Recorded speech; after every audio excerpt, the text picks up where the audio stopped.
किराएदार बेटा, उठ जा नालायक, सुबह के 8 बजने को है। तुझे एग्जाम नहीं देना क्या? भूले दे और सोने दे ना बाबा।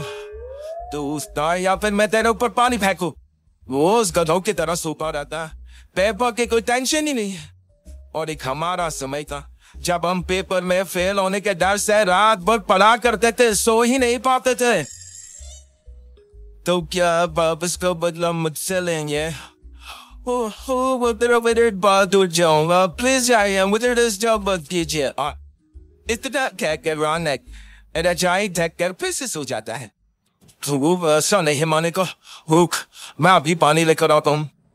बस फिर क्या था, इतना कहकर वो भागते हुए बाथरूम में जाती है और पानी की एक बड़ी सी बाल्टी लाकर रौनक के ऊपर फेंक देती है। पानी पड़ते ही रौनक झट से उठ जाता है। ये आप क्या किया बाबा? अब तो उठेगा नहीं तो यही करना पड़ेगा ना। वैसे थैंक्स डैड, आपके कारण ना मुझे नहाने की भी जरूरत नहीं पड़ेगी। चलिए अब आप माँ से बोलकर मेरे कपड़े निकलवा दीजिए, तब तक मैं ब्रश कर लेता हूँ। वैसे कल ना आप एक काम और करना, नहलाने के साथ साथ मुझे ब्रश लेकर देना। ये ब्रश करने में ना मुझे बहुत आलस आता है। अपने की बातों से अरविंद का मुंह खुला का खुला रह जाता है। वो अपनी पत्नी कमला के पास जाता है और रौनक की हरकतों के बारे में बताता है, जिसे सुन उसकी पत्नी हंसने लगती है। तुम अपने बेटे को समझाने के बजाय हंस रही हो। रौनक बच्चा है, धीरे धीरे सुधर जाएगा, आप क्यों उसके पीछे पड़े रहते हो? अभी नहीं सुधरेगा तो कब सुधरेगा? 10वीं क्लास में है रौनक, वो अब कोई बच्चा नहीं रहा।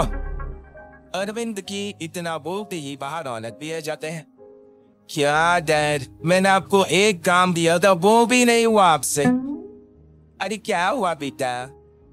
माँ, मैंने डैड से बोला था कि वो आपको बोलकर मेरे स्कूल की यूनिफॉर्म निकाल दी, लेकिन मेरे पीछे पड़ने के अलावा इनसे एक काम ढंग से नहीं होता। देख रही हो कमला, देख रही हो अपने लाडले को? अरे आप चुप रहिए जी।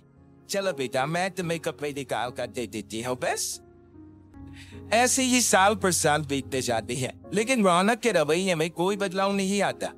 वो पहले से भी ज्यादा आलसी और पूरी तरह अपने माता पिता पर निर्भर हो जाता है। 2 साल बाद पता नहीं कहाँ गायब रहता है पूरे दिन। अब तक तो आ जाना चाहिए था। अरे आप इतनी फिक्र क्यों कर रहे हो? उसकी दोस्तों के साथ खेल रहा होगा, आ जाएगा अभी। ये कोई टाइम है खेलने को? 10 बजने वाले हैं, इतने रात तक कौन खेलता है?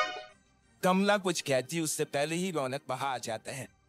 मम्मी जल्दी से खाना लगा दो, बहुत भूख लग रही है। तुम अब तक खाना नहीं मिलेगा जब तक तुम बताओ नहीं देते कि इतनी लोग गए कहाँ से आ रहे हो। ओह प्लीज डैड, अब आप एसी पे प्रजमन बंद कर मेरे सर पर बंदूक लेकर मत बैठ जाना। बकवास बंद कर और बताओ कहाँ से आ रहा है। माँ अब समझाइए ना डैड को। बता देना बेटा, इनको भी तसल्ली हो जाएगी। आप बोल रही है तो बता देता हूँ, मैं दोस्तों के साथ मूवी देखने गया था, इसलिए देर हो गई। तू इन सब चीजों में मेरे पैसे उड़ाता है? कभी 1 रुपया कमाने के बारे में सोचा है तूने? जब देखो हवा की तरफ पैसे उड़ाता रहता है। माँ अब आप इन्हें चुप करा दीजिए, वरना ना मुझे गुस्सा आ जाएगा। अच्छा क्या कर लेगा? बता ना क्या कर लेगा तू? जैसे बात तो ठीक ही है, मैं कर ही क्या सकता हूँ? पैसे तो फिर भी मैं आपसे ही मांगूंगा ना। चलिए अब ये सब बात छोड़िए और मम्मी मेरे लिए खाना लगा दीजिए। अभी लगा देती हूँ बेटा। मैं बता रहा हूँ कमला, एक दिन ये ऐसे ही बिगड़ जाएगा। उफ़ो, आप क्यों इतना पीछे पड़े रहते हो मेरे बच्चे की? बात की बात में देखेंगे, अभी आप शांति से उसे खाना खाने देंगे। अगले दिन, डैडी मुझे 10,000 रुपया चाहिए।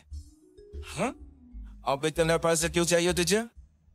डैड अब बिना सवाल किए कभी पैसे नहीं दे सकते क्या? जब तक तू बताएगा नहीं तुझे पैसे भी नहीं मिलेंगे। अरे अब आप अपने बेटे को पैसे भी नहीं दे सकते? नालायक, तेरी उम्र के लोग नौकरी करते हैं और एक तू है जो नौकरी करने का नाम ही नहीं लेता कभी। आप लोगों के होते हुए भला मैं नौकरी क्यों करूं? अरे हम कब तक पैसे देंगे तुझे? तुझे भी तो अपने पैरों पर खड़ा होना होगा ना। कौन सा उधार के पैरों पर खड़ा हो? अपने ही तो पैरों पर खड़ा हो मैं। इसी तरह रौनक दिन प्रतिदिन लापरवाह होता जाता है। उसकी लापरवाही को देखते हुए अरविंद और कमला अपने बेटे की शादी कराने का फैसला लेते हैं और 1 महीने के अंदर अंदर ही रौनक की शादी मेघा नाम की लड़की से करा देते हैं। शादी के कुछ दिन बाद, रौनक मुझे एक अच्छी सी साड़ी चाहिए, आप ला दोगी ना? क्यों नहीं, कितने तक की आती है साड़ी? ये करीब 5,000 तक की। तुम चिंता मत करो, मैं आज ही डैडी से पैसे मांगकर तुम्हारे लिए साड़ी ले आऊंगा। आप कब तक ऐसे ही अपने पापा से पैसे मांगते रहेंगी? कोई अच्छी से नौकरी क्यों नहीं कर लेती आप? अरे डैड क्या होते हुए मुझे नौकरी करने की जरूरत ही क्या है? पर आप ऐसे कब तक उनसे पैसे मांगते रहेंगी? कुछ आपको अपने दम पर भी तो करना होगा ना। अब तुम भी बाकी लोगों की तरह मुझे ज्ञान देना शुरू मत कर देना। साड़ी चाहिए ना तुम्हें, मिल जाएगी बस। इतना कहकर रौनक अपने पिता से पैसे मांगने चला जाता है। डैडी मुझे 5,000 रुपया चाहिए। और 5,000 क्यों चाहिए तुझे? वो मेघा को साड़ी चाहिए थी। अरविंद आगे बिना कुछ कहे चुपचाप उसे पैसे निकाल कर दे देता है। कुछ दिन बाद, तो मैंने लगता कमला रौनक हम पर पहले से भी ज्यादा डिपेंड हो गया है। मुझे तब उसकी भविष्य की चिंता होने लगी है। कल को हमें कुछ हो गया तो वो क्या करेगा? काश तुमने पहले ये सोच लिया होता तो आज हमारा बेटा इतना लापरवाह नहीं होता। तब मुझे कहाँ पता था कि मेरा लाड प्यार उसे इतना बिगाड़ देगा कि वो इस हद तक लापरवाह बन जाएगा। वही बात नहीं, अभी भी देर नहीं हुई। मुझे पता है उसे कैसे सुधारा जा सकता है। कैसे? अरविंद कुछ कहता उससे पहले रौनक बाहर जाता है और पैसों के लिए हाथ फैलाने लगता है। डैड, मैं मेघा बाहर घूमने जाना चाहते हैं।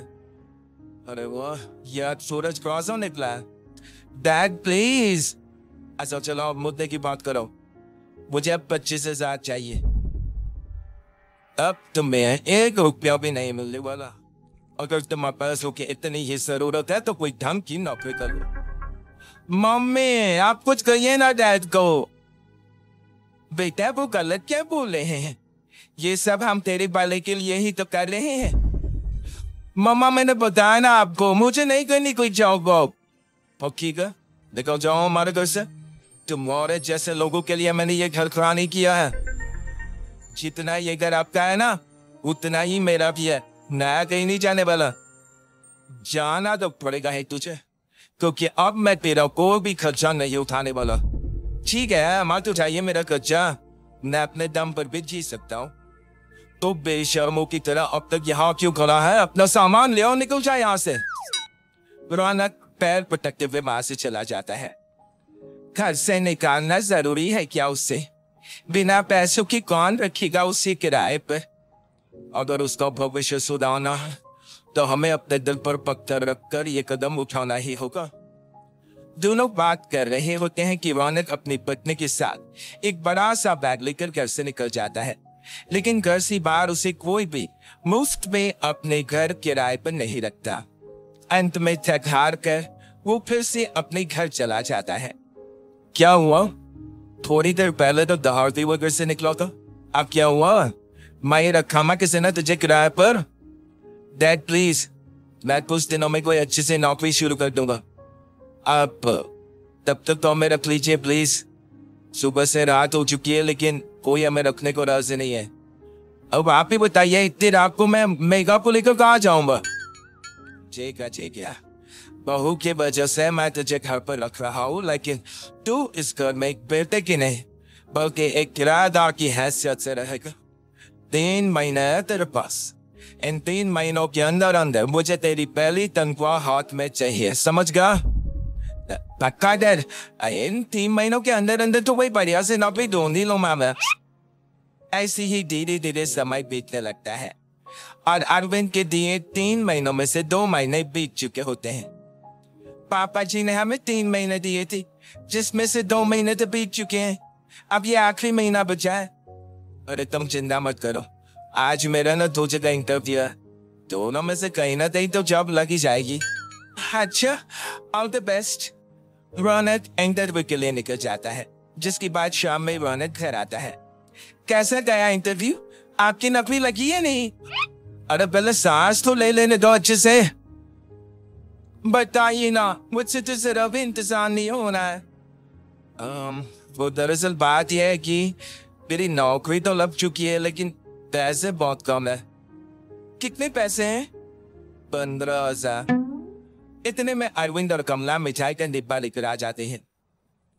बताइए बेटा। हम जानते थे तेरी जॉब जरूर लगेगी, लेकिन मेरी सैलरी बहुत कम है मम्मा। कम है तो क्या हुआ, धीरे धीरे बढ़ जाएगी। हाँ बेटा, हम तो बस चाहते थे कि तू अपने पैरों पर खड़ा हो जाए। मतलब अब आप मुझे घर से नहीं निकालेंगे? नहीं, ये सब हमने तुझे जिम्मेदार इंसान बनाने के लिए किया था। Thank you mummy papa. अगर आप दोनों ऐसा नहीं करते तो मुझे कभी अपने जिम्मेदारियों का एहसास तक नहीं होता। आज आपने मुझे सिखा दिया कि इंसान का अपने पैरों पर खड़ा होना भी जरूरी होता है। इतना कहकर रौनक झट से अपने माता पिता के गले लग जाता है और अपनी कमाई की पहली तनख्वाह वो अपने माता पिता के हाथ में सौंपता है। इस तरह रौनक एक गैर जिम्मेदार व्यक्ति से एक जिम्मेदार व्यक्ति बन जाता है।